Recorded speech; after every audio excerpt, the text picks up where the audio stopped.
share some tips with you about planting your first tomato garden. Now, it could seem daunting going to the garden center and seeing hundreds of different types of tomato plants, and you wonder which one should you buy?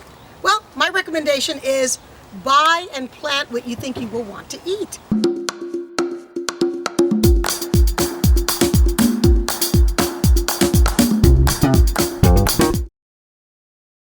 For instance, if you're a big canner or you dream of canning lots of fresh tomatoes, get yourself a paste tomato plant like San Marzano. Then you can can your own. If you're a big into heirloom tomatoes, big, juicy, delicious types, why don't you plant an heirloom plant?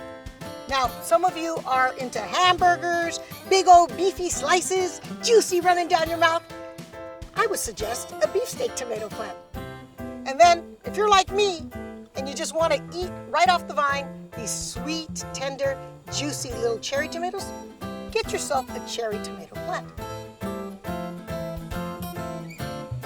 There's something really important you need to understand, that tomato plants come in two different types.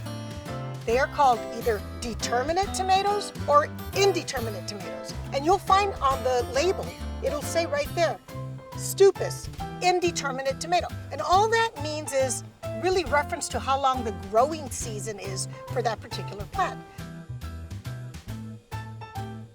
For instance, a determinate tomato has a determined time when all of the fruit is going to set. So that could be within 2 to 3 weeks. All the fruit is going to pop, and you can just harvest it all and maybe do some canning. So if you're into canning, get yourself some determinate paste tomatoes. Now, indeterminate tomatoes are the opposite. It's indeterminable. Is that a word? Whatever. Indeterminate. That vine can keep growing all summer long. In LA, that means if I put that plant in May, it could keep going through December, and I could keep harvesting my fruit. Pretty fun. But be aware that you're going to need some space, and you're going to need to be able to stake that plant and take good care of it, because it can sprawl and take over. But anyways, it's so exciting. There's nothing more exciting than tomatoes. I want to show you how to plant some tomatoes in some raised beds. And I've got my crew here, and this is the first time that they plant tomatoes, so we're going to do this all together. The first step, guys, is to make sure you dig a very deep hole. So you take a look at the size of your plant, and you're going to take a look at your root size and double it.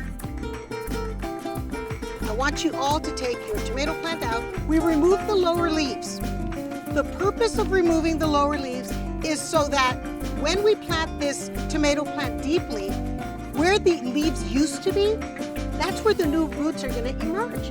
Tomatoes tend to be very top-heavy plants, so you want them to have a very strong root system to keep it anchored. Now the next step, you guys have some EB Stone's Sure Start. That's a starter fertilizer. And whenever you plant any of your crops, you want to get, a little handful of it. And this is going to help your plant to root. So you just kind of dab it on the roots of your plant.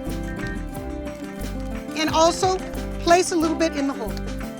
Okay, so we got our starter fertilizer. Let's do it. Put it in the ground after you've added your starter fertilizer. And then let's close up our area. Just like that. Make sure to keep a tag with your tomato plant so that you know what you're growing. Now that we have them planted, we're going to water them. In about a month, I'm going to start our plants onto a tomato fertilizer regimen. And you just have to read the back. It tells you exactly how much to use per plant and per area. And remember, before fertilizing, you always need to make sure that the soil is wet. Add the fertilizer around and then water it in. Are you guys excited? Yeah. Yay! I'm really excited about teaching you guys how to grow your first tomato garden. And if you have any questions, I want you to comment below. Go ahead and ask. No question is dumb, okay? Everything is great. And I want you guys to become great gardeners. If you want to learn how to grow food, look for the Foodie Gardener playlist on my Eat and Maker series. And you can follow me on Facebook and YouTube. See you next week.